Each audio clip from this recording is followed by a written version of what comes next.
देश में इस वक्त गलवान घाटी में तनाव चरम पर है और तनाव इस कदर बरपा हुआ है कि राजनीति भी अब हावी होने लगी है। लेकिन एक सैनिक के मन में जो बॉर्डर पर सुरक्षा के लिए तैनात है, उसके मन में क्या सवाल उपजते होंगे, क्या मन में चलता होगा, ये एक सैनिक ही समझ सकता है। हमारे साथ 2016 में कारगिल में आतंकवादी जब एक हमला हुआ था, वहाँ पर अदम्य साहस का, शौर्य का, पराक्रम का परिचय देने वाले पूर्व सैनिक नितेश पांडे मौजूद हैं। हम उनसे बात करते हैं कि जिस तरह से ये गलवान घाटी में जो तनाव चल रहा है, एक सैनिक के नाते वो क्या विचार करते हैं। नितेश, ये जो तनाव चल रहा है गलवान घाटी पे, और फोर्स बिल्कुल डटी हुई है, कई प्रकार के बयान भी आते हैं, एक्चुअली इसमें सैनिक के मन में क्या चलता है, मैं ये जानना चाहता हूँ आपसे। जी, वंदे मातरम। और जैसे कि कहते हैं कि लगता है इस देश में सरकारों में बहुत तनाव है, क्या सेना में चुनाव है। तो आज तरह तरह की बातें जैसे सामने आ रही हैं कि लोग कह रहे हैं कि लोगों के सवाल हैं, मेरे भी प्रश्न हैं सरकार के लिए कि आज गलवान में जो हमारे सैनिक शहीद हुए, क्या ये शहीद होना सही है? क्योंकि जिस हिसाब से हमारे सैनिकों को निहत्था मारा गया और हमारे सैनिक निहत्थे गए बात करने के लिए, तो उसका जिम्मेदार कौन है? उसकी जिम्मेदारी कौन लेता है कि सरकार निहत्थे गई? और जो सीमा का विवाद है, तो जैसे 2014 में विपक्ष के नेता राहुल गांधी जी ने कहा था कि चीनी घुसपैठ कर रहे हैं, और उस टाइम पे बाकी यदि चीनी ने हमारे क्षेत्र में घुसपैठ किया हुआ था, तो हमारी जो अभी सरकार है उसने एक्शन क्यों नहीं लिया। और जैसे कि मोदी जी हमेशा कहते आए हैं सैनिकों के लिए कि मैं सैनिक के हित की बात करता हूँ, तो आज यदि हित की आप बात करते हैं, तो आपने जब से आया आपने कहा था मैं हूँ चौकीदार, और मैं सिर्फ सैनिकों के लिए आपने रो तक दिया था। कई बार आपने सैनिकों के हित के लिए रो दिया है, आपने कहा कि कहीं भी सैनिक देखें उनका सम्मान करें। किंतु सम्मान कैसे करें जब सैनिक बचेंगे ही नहीं, तो उनका सम्मान कैसे किया जाएगा? जैसे कि जब से आप आए सत्ता में, आपने तो पिछले 70 सालों को बताया, कहते हैं जैसे कि राजा बोले रात है, रानी बोले रात है, मंत्री बोले रात है, संतरी बोले रात है, और यह सुबह सुबह की बात है। आप हमेशा, आपसे कुछ भी सवाल पूछो आप कहते हैं 70 साल। हम 70 साल में हमें क्या लेना देना कि 70 साल पहले पूर्व में क्या हुआ देश को। तो अब यदि हम और आने वाली पीढ़ी यदि देश को बचाने का और देश का मान बढ़ाने का और गौरव बढ़ाने का यदि हिस्सा बनना चाहती हैं, तो सैनिक जब रहेंगे तभी उनसे प्रेरणा ली जा सकती है। और आज सैनिक आपके होते हुए तीन तीन उरी हमला, पुलवामा हमला, और आज जो हमला हुआ न, इनकी जांच होती है, और आपके खिलाफ यदि कोई बात करे, कोई सैनिक बात करे, तो आप उसे डायरेक्ट देशद्रोही बोल देते हैं और आपके कार्यकर्ता उसको बदनाम करते हैं। तो सैनिक अपने मन की जो दुख दर्द होता है वो सेना में रह के तो नहीं कर सकता। किंतु अब मैं पूर्व सैनिक हूँ, तो मैं अपनी मन की बात पंजाब केसरी के सामने रख रहा हूँ। नितेश, एक बात निकल के आती है कि जैसा मैं समझता हूँ कि सेना एक ही होती है। ये दूसरी बात है कि जल सेना, वायु सेना और थल सेना के स्वरूप बदल जाते हैं और लड़ाई फ्रंट पे लड़ी जाती है। लेकिन एक बात निकल के आई कि इस समय बिहार रेजिमेंट की की जाने लगी है कि बिहार रेजिमेंट के जो सैनिकों ने अदम साहस का परिचय दिया, चीन पर ये जो बॉर्डर है वहाँ पर डटे हुए हैं, गलवान घाटी पे जंग लड़ रहे हैं। क्या लगता है, क्या ऐसा होता है क्या कि जब रेजिमेंटों की बात चलने लगे, पहले भी आपके मन में आया है कि कभी इतनी जंग हुई हैं कि रेजिमेंटों की बात निकल के सामने आई हो? जी, जैसे कि पहले होता था कि कोई भी रेजिमेंट प्योर रहती थी, जैसे Sikh light infantry, Maratha light infantry, JAK and light infantry, उसके बाद बिहार रेजिमेंट। किंतु कुछ समय पूर्व से अब सेना में ऐसा होने लगा है कि प्योर रेजिमेंट कोई नहीं रही हैं। अदर स्टेट से भी लोग आते हैं, तो बिहार रेजिमेंट के यदि सैनिक शहीद हुए हैं, तो उसमें से बिहार रेजिमेंट के नहीं रहे होंगे, यूपी के भी होंगे, मध्य प्रदेश के भी होंगे, महाराष्ट्र के भी होंगे, छत्तीसगढ़ के भी होंगे। तो ऐसा कुछ नहीं है, बस अब ऐसा लगता है, और जैसा फेसबुक में देखा जा रहा है, लोगों का कहना है कि बिहार में चुनाव है, तो शायद जैसे पूर्व में भी जो जो चीज़ें हुई हैं और सैनिकों को सामने फ्रंट में ला करके राजनीति, जैसे मैंने शुरू में भी कहा था कि ऐसा लग रहा है कि सरकारों में बहुत तनाव और सेना में चुनाव है। तो एक प्रकार से रेजिमेंट का नाम नहीं लेना चाहिए, सेना सेना है, और सेना का सिर्फ एक ही शब्द होता है और एक ही मान होता है, जो है भारतीय सेना, थल सेना। और वह जल सेना हो वायु सेना अपनी अपनी तरह से अपने अपने क्षेत्र में काम करती हैं। लेकिन बिहार रेजिमेंट बताना मेरे हिसाब से पूर्णतः गलत होगा, क्योंकि इसमें सिर्फ बिहार रेजिमेंट के शहीद नहीं हुए हैं, काफ़ी सिख रेजिमेंट के भी और काफ़ी और जवान भी शहीद हुए हैं। जब आप लोग बॉर्डर पे तैनात रहते हैं, घर परिवार की कभी याद आती है? क्या चलता है? जब बॉर्डर पे आपको लगता है कि तनाव है, चाहे पाकिस्तान का मामला हो या अन्य दुश्मन देशों का मामला हो, वो आँख दिखाने लगते हैं भारत को और युद्ध के हालात निर्मित होने लगते हैं। आपने अनुभव भी किए होंगे, सेना में रहते हुए भी अनुभव किए होंगे। अब आप भूतपूर्व सैनिक हो गए हैं, क्या चलता है मन में उस समय? जी, जैसे कि मैं हमेशा का आपको बताना चाहूँगा कि सबसे पहली चीज़, आज यदि हमारा कोई परिजन ख़त्म होता है, हमारा भाई हो, पिता हो या समाज के कोई भी हमारे करीबी हो, तो जब उसकी डेड बॉडी घर आती है तो हमें कम से कम आधा दिन या पूरी रात उसके साथ रहने का मौका मिलता है पोस्टमार्टम के बाद भी। लेकिन किंतु आपने कभी ये चीज़ कल्पना की है कि जब एक सेना का जवान शहीद होता है, तो वो पता नहीं कितने दिन पूर्व घर में छुट्टी आया था और आज वो डायरेक्ट आता है, तो जहाँ पर उसका अंतिम संस्कार होना रहता है वहाँ पर डेड बॉडी उसकी आती है और लास्ट में उसका परिवार सिर्फ उसके ज़्यादा चेहरा देख पाता है। कई बार तो जैसे 2 बार हमारे 2013 में हमला हुआ था, शहीद हेमराज का और शहीद सुधाकर जी का, तो उनका तो चेहरा तक नहीं आया था क्योंकि उनका सीधे धड़ से ही सिर अलग कर दिया गया था। तो ये चीज़ संपूर्ण देशवासियों को सोचना चाहिए। और एक जो सबसे बड़ी चीज़ आज मैं पंजाब केसरी के माध्यम से कहना चाहूँगा, वह यह है कि आज सेना में जब कोई भी जवान शहीद होता है तो सरकारें बहुत बड़े बड़े वादे करती हैं। सरकार 1 करोड़ रुपए उनके उनको एक पक्का मकान, उनके छोटे यदि भाई बहन हैं या फिर उनकी वीर नारियां हैं, विधवाएं या फिर उनके बच्चे हैं, तो उन्हें नौकरी देने की बात करती, किंतु कभी किसी ने पता लगाया कि उन्हें बाकी मिला कि नहीं। मैं एक सच्चाई बताना चाहूँगा, जो मध्य प्रदेश की सीधी से शहीद हुए थे सुधाकर सिंह जी, मैं उनके परिवार से मिला अभी 3 साल पूर्व, तो उन्होंने बोली हमारी चप्पलें जो है वो घिस गई, रक्षा मंत्रालय के चक्कर लगाते हुए अभी तक हमें कोई सुविधाएं नहीं मिली हैं, ना पेंशन मिल रही है।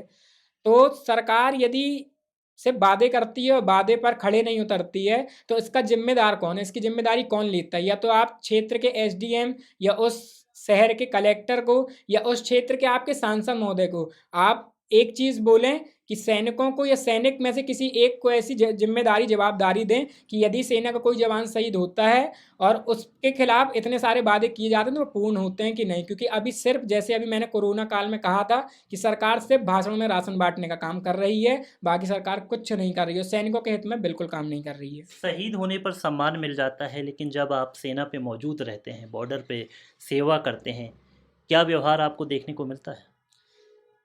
जैसा अभी जितने भी सैनिक शहीद हुए, पुलवामा में भी सैनिक शहीद हुए थे, तो देश की जनता सिर्फ एक दिन उनकी शहादत याद रखती है।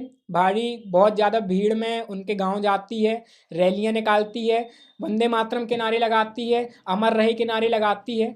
किंतु अभी पूर्व में मैं बताना चाहूँगा, कई सैनिकों ने इस देश में सोचा कि हम भी राजनीति में एक हिस्सा बनेंगे और बनना भी चाहिए। लोकतंत्र है, खुला हुआ लोकतंत्र है और हमारे इधर तो लोकतंत्र का और संविधान का बहुत सम्मान किया जाता है। बचपन से ही हमें पढ़ाया जाता है मौलिक अधिकारों के बारे में। हमने भी सोचा कुछ सैनिकों ने कि इस देश में इस राजनीति में अब हम भी हिस्सा लेंगे, क्योंकि लोग कहते हैं कि राजनीति बहुत गंदगी है राजनीति में।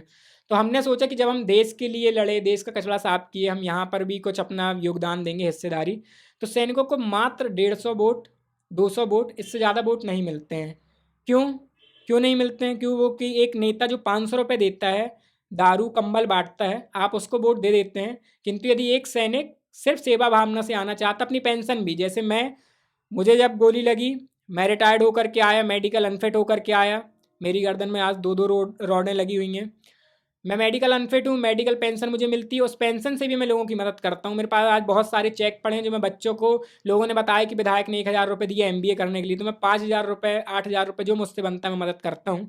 किंतु आज मैं मदद कर रहा हूँ, कल के दिन यदि मैं भी सोचूं कि आज चुनाव लड़ूं तो समाज मेरे लिए खड़ा नहीं होगा, क्योंकि इन्हें सिर्फ शहादत प्रिय है। सैनिक यदि शहीद होगा तो ये बस पोस्ट डालेंगे, भावभीनी श्रद्धांजलि का एक बैनर अपने फेसबुक में लगा देंगे या व्हाट्सअप में। एक काली डीपी का आजकल रिवाज चल गया कि शेयर मारेंगे कि एक दिन की काली डीपी लगाओ। किंतु आज यदि सैनिक समाज में उतर करके, जैसे हमारे तेज बहादुर यादव ने चुनाव लड़ा, क्या गलती की थी उन्होंने? यदि उन्होंने भ्रष्टाचार के खिलाफ आवाज़ उठाई, मोदी जी का ही नारा था, ना मैं खाऊंगा ना मैं खाने दूंगा। जब 2014 चुनाव में आपने बोला था ये शब्द और उन्होंने यदि सेना में हो रहे भ्रष्टाचार की आवाज़ उठाई, तो उन्होंने इसलिए उठाई थी क्योंकि उन्होंने सोचा था कि जो हमारे देश का चौकीदार है वो मेरी मदद करेगा। किंतु वह निष्कासित हो गए। 20 साल 25 साल सेना में नौकरी करने के बाद उन्हें आज पेंशन नहीं मिल रही है। अब वो आगे अपनी लाइफ कैसे जिएंगे, इसके बारे में किसी ने नहीं सोचा। जब उन्होंने सोचा मैं चुनाव लड़ूंगा, तो उनका फॉर्म पर्चा उनका खारिज कर दिया गया। दिल्ली बोल दिया गया जाओ आप, 4 घंटे में दिल्ली तक का उनने सफ़र तब भी तय किया, कुछ नहीं हुआ लास्ट में, चुनाव तक उन्हें लड़ने नहीं दिया गया। तो इस देश में इतना सब चल रहा है, लेकिन बस बात वही अंधभक्ति। भारतीय जनता पार्टी में आज मैं भी जैसे भारतीय जनता पार्टी का हिस्सा रहा हूँ, क्योंकि मुझे मोदी जी की बातों से मैं काफ़ी प्रभावित हुआ था कि अब शायद सही में सैनिकों के हित की, और जो ऐसे कहते थे मोदी जी कि डाउन टू अर्थ हूँ मैं, निचले तबके का हूँ, तो मैं उस हिसाब से देश चलाऊँगा। तो मैंने भी एक आस लगा के भाजपा में आई थी, लेकिन मैंने जब देखा कि भाजपा में सैनिक प्रकोष्ठ में, मध्य प्रदेश सैनिक प्रकोष्ठ में कम से कम आज नहीं होंगे तो 350 से 400 सैनिक हैं, किंतु उन्हें पार्षद की टिकट नहीं दी जाती।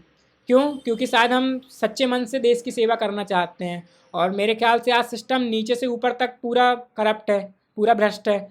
तो सेना में तो यदि भाजपा चाहे तो बिल्कुल मौका दे, क्योंकि सेना के ही नाम पे आप हमेशा चुनाव जीतते आए हैं। 2014 का मेन मुद्दा जो मोदी जी का था वो ये था कि वन रैंक वन पेंशन, दूसरा था शहीद सुधाकर सिंह और हेमराज सिंह जी की जो गर्दन कटी। उन्होंने कहा था कि जिस टाइम पे भारतीय जनता पार्टी की सरकार आएगी, आज जो हमारे रक्षा मंत्री हैं राजनाथ सिंह जी, उन्होंने कहा था कि भारतीय जनता पार्टी का जब प्रधानमंत्री बनेगा तो पाकिस्तान और चाइना हमारे ऊपर सर उठा के नहीं देख सकते, किंतु आज हमले पे हमला किए जा रहे हैं। तो भाजपा को मौका देना चाहिए, जब आप सैनिकों को इतना मान सम्मान देते हैं और आप बात करते हैं तो बिल्कुल मौका देना चाहिए, लेकिन नहीं देंगे, क्योंकि भाजपा को जिनने खड़ा किया मध्य प्रदेश सैनिक प्रकोष्ठ में, जिन्होंने 20 से 25 साल दे दिया, आज उन्हें एक पार्षद की टिकट नहीं दी गई है भाजपा में। तो सिर्फ शोषण करने का काम करती है पार्टी, और सिर्फ सैनिकों के नाम पे चुनाव जीतना जानती है बस। 22 अप्रैल 2016 को ऐसा क्या हो गया था, आप लोग वो वाकया जानना चाहूँगा, क्योंकि देश भी जानना चाहेगा कि कितना जोखिम सैनिक लेते हैं, घर परिवार से दूर होकर जंग लड़ते हैं। जैसे कि हम सिर्फ सेना में जाते हैं सिर्फ देश सेवा करने के लिए, और हमारे मन में कुछ नहीं होता है, और शहीद होना बहुत गर्व की बात है। क्योंकि कहते हैं ना कि कौन कहता है कि बेटे विदा नहीं होते, जिस टाइम पे बेटे विदा होते हैं तो माँ का आंचल लाल करके जाते हैं, और देश के लिए शहादत होना बहुत गर्व की बात है। और 2016 में मैं मराठा रेजिमेंट में था और कारगिल सेक्टर में पोस्टेड था।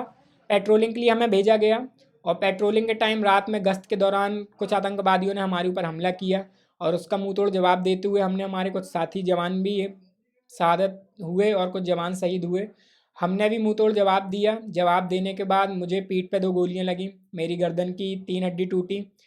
मैं जब 18 महीने अस्पताल में रहा और अस्पताल में ट्रीटमेंट लिया, 6 महीने पैरालाइज भी उसी दौरान रहा।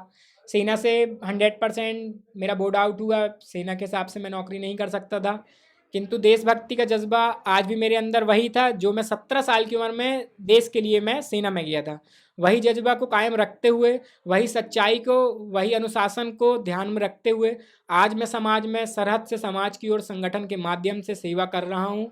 और मैं विनम्र निवेदन करना चाहूँगा जनता से कि यदि कोई सैनिक सेवा करना चाहता है समाज में, और आज भी यदि वो चुनाव लड़ता है या किसी भी माध्यम से सेवा करता है, तो आप कम से कम उसकी लज्जा रखो, लज्जा बचा कर रखो। क्योंकि एक सैनिक यदि 200 वोटों से हारता है तो लोग ये नहीं कहते कि फलाना आ रहा है, लोग कहते हैं कि आज फौजी आ रहा है। अंतिम सवाल मैं करूँगा, जिस तरह से प्रधानमंत्री मोदी जी का वक्तव्य आया कि हमने सेना को फ्री हैंड दे दिया है, तो क्या जिस समय पेट्रोलिंग चल रही थी उस वक्त जो ये घटनाक्रम हुआ, चर्चा के लिए गए थे सैनिक, उस समय क्या उनको फ्री हैंड नहीं था?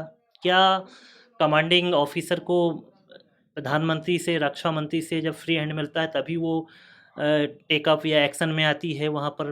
क्या ऐसा होता है क्या?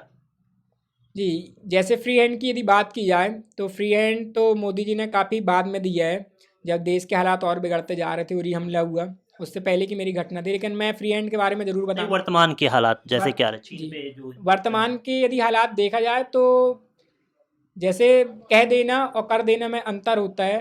तो यदि फ्री हैंड दिया था तो जैसे अभी सैनिक शहीद हुए तो ये कोई बम या गोली से शहीद नहीं हुए हैं, ये डंडे और लकड़ियों के ऊपर तार लगा करके सैनिकों के ऊपर हमला किया गया, पत्थरों से हमला किया गया।